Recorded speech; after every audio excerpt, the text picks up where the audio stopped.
নমস্কার বন্ধুরা, এই মুহূর্তে রয়েছে দেশের সমস্ত কৃষকদের জন্য বিরাট বড় সুখবর। আপনি যদি একজন কৃষক হয়ে থাকেন এবং পিএম কিষাণ প্রকল্পের 22 নম্বর কিস্তি টাকার জন্য অপেক্ষা করে রয়েছেন, তাহলে এই মুহূর্তে রয়েছে আপনার জন্য দুর্দান্ত সুসংবাদ। 22 নম্বর কিস্তি টাকা কবে থেকে দেওয়া শুরু হবে সেই বিষয়ে কিন্তু সঠিক আপডেট জানানো হয়েছে। এছাড়াও কোন কোন কৃষকরা এই পিএম কিষাণ প্রকল্পের এইবারের 22 নম্বর কিস্তি টাকা পাবেন এবং কারা কারা পাবে না, এবং এই টাকা পেতে হলে কি করতে হবে, এছাড়াও এই প্রকল্পে নতুন করে আবেদন করতে হলে কি কি শর্ত মানতে হবে, সমস্ত বিষয় নিয়ে কিন্তু সঠিক আপডেট জানানো হয়েছে আজকের এই গুরুত্বপূর্ণ ভিডিওটির মাধ্যমে। তাই বন্ধুরা, ভিডিওটি সম্পূর্ণ দেখার জন্য অনুরোধ রইল। ভিডিওটি সম্পূর্ণ দেখলে জানতে পারবেন অনেক কিছু আপডেট। তাহলে এবার দেখে নেওয়া যাক কী বলা হয়েছে আজকের এই প্রতিবেদনে। পিএম কিষাণ 22 নং কিস্তি। পিএম কিষাণ প্রকল্পের 22তম কিস্তি টাকা দেওয়ার কাজ শুরু হলো। দেশের কৃষকদের চাষবাসের কাজে আর্থিক সহায়তা দেওয়ার লক্ষ্যেই কেন্দ্র সরকার চালু করেছিল প্রধানমন্ত্রী কিষাণ সম্মানিধি যোজনা।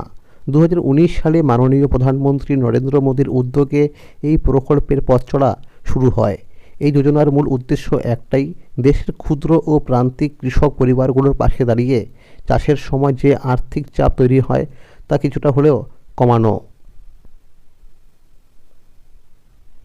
এই প্রকল্পের আওতায় যোগ্য কৃষক পরিবারগুলিকে বছরে মোট 6,000 টাকা আর্থিক সহায়তা দেওয়া হয়।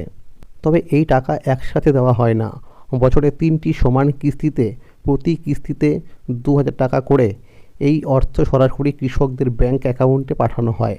সম্পূর্ণ অর্থ ডাইরেক্ট বেনিফিট ট্রান্সফার বা ডিবিটি পদ্ধতির মাধ্যমে দেওয়া হয়, ফলে মাঝখানে কোনো দালাল বা ঝামেলার সুযোগ থাকে না।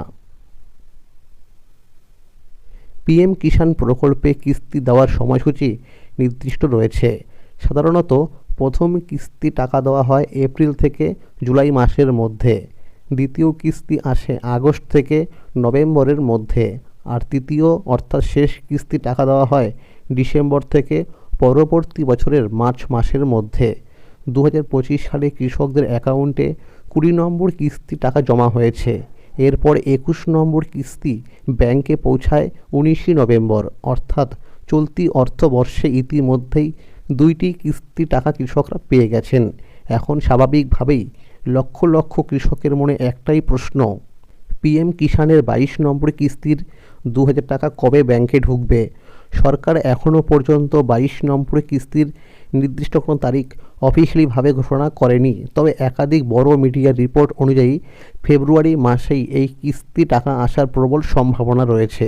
কারণ আগের বছরগুলোর দিকে তাকালে দেখা যায় 13তম কিস্তি দেওয়া হয়েছিল 27শে ফেব্রুয়ারি, 16তম কিস্তি 28শে ফেব্রুয়ারি এবং 19তম কিস্তি দেওয়া হয়েছিল 24শে ফেব্রুয়ারি।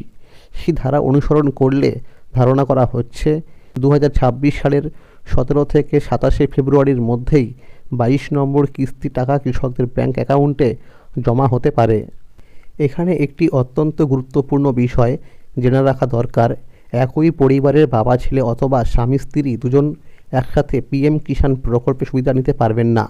সরকারি নিয়ম অনুযায়ী একটি পরিবার থেকে শুধুমাত্র একজন সদস্যই এই যোজনার সুবিধা নিতে পারবেন। ভুল করে যদি একই পরিবারের একাধিক সদস্য আবেদন করে থাকেন তাহলে আবেদন বাতিল হতে পারে, এমনকি টাকা চলে গেলে সরকার সেই টাকা ফেরতও নিয়ে নিতে পারে। অনেক কৃষকের ক্ষেত্রে দেখা যায় কিস্তি টাকা আটকে যাচ্ছে। এর প্রধান কারণ হলো কেওয়াইসি সম্পূর্ণ না থাকা, ব্যাংকের তথ্য ভুল থাকা অথবা আধার লিঙ্ক করা থাকে না। এই 3টি সমস্যার জন্যই বেশিরভাগ সময় কিস্তি টাকা আটকে যায়। তাই সময় থাকতে এই বিষয়গুলো ঠিক করে নেওয়া দরকার।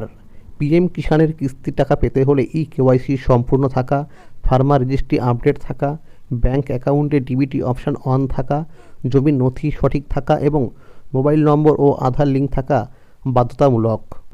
আবেদনপত্রে নাম, ঠিকানা বা ব্যাংকের তথ্যে কোনো ভুল থাকলে তা দ্রুত সংশোধন করে নিতে হবে, নাহলে টাকা আটকে যেতে পারে।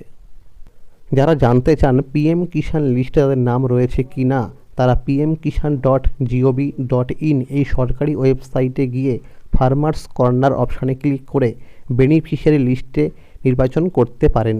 সেখানে রাজ্য, জেলা, ব্লক এবং গ্রামের নাম দিয়ে গেট রিপোর্টে ক্লিক করলেই নিজের স্ট্যাটাস দেখা যাবে।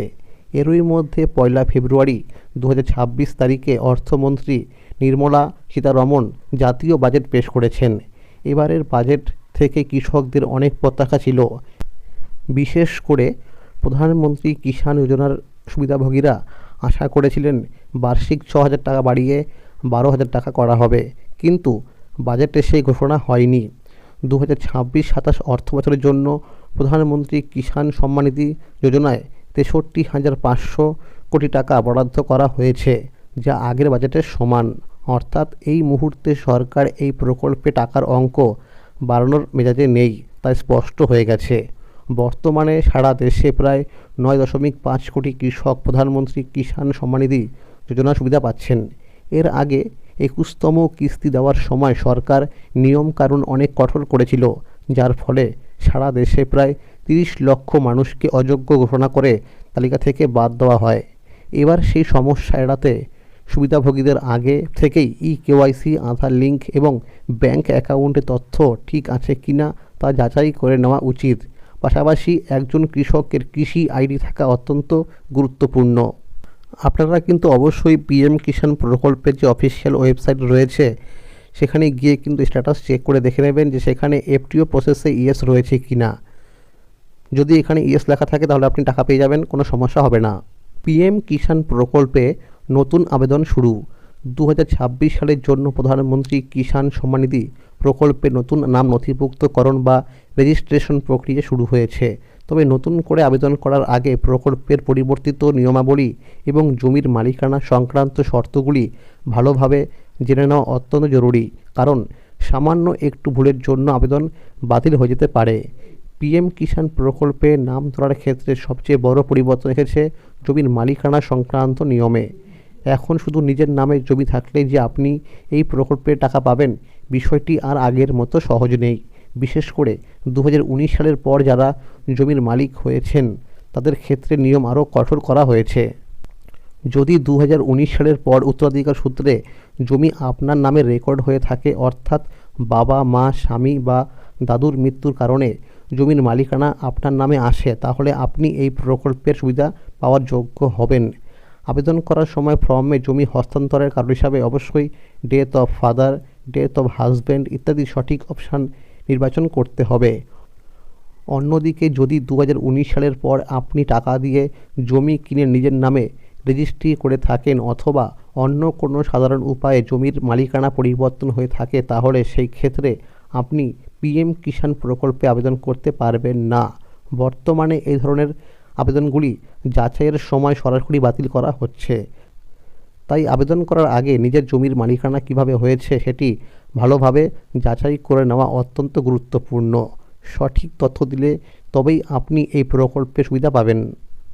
তাহলে বন্ধুরা, আজকের এই ছিল আপডেট। PM কিষাণ প্রকল্প সহ সরকারি বিভিন্ন প্রকল্পের আপডেট সবার আগে পেতে হলে চ্যানেলটিকে অবশ্যই মনে করে সাবস্ক্রাইব করে রাখুন এবং সকলের কাছে শেয়ার করে দিন। আর যদি ভিডিওটি ভালো লেগে থাকে অবশ্যই একটি লাইক করে দেবেন। ধন্যবাদ।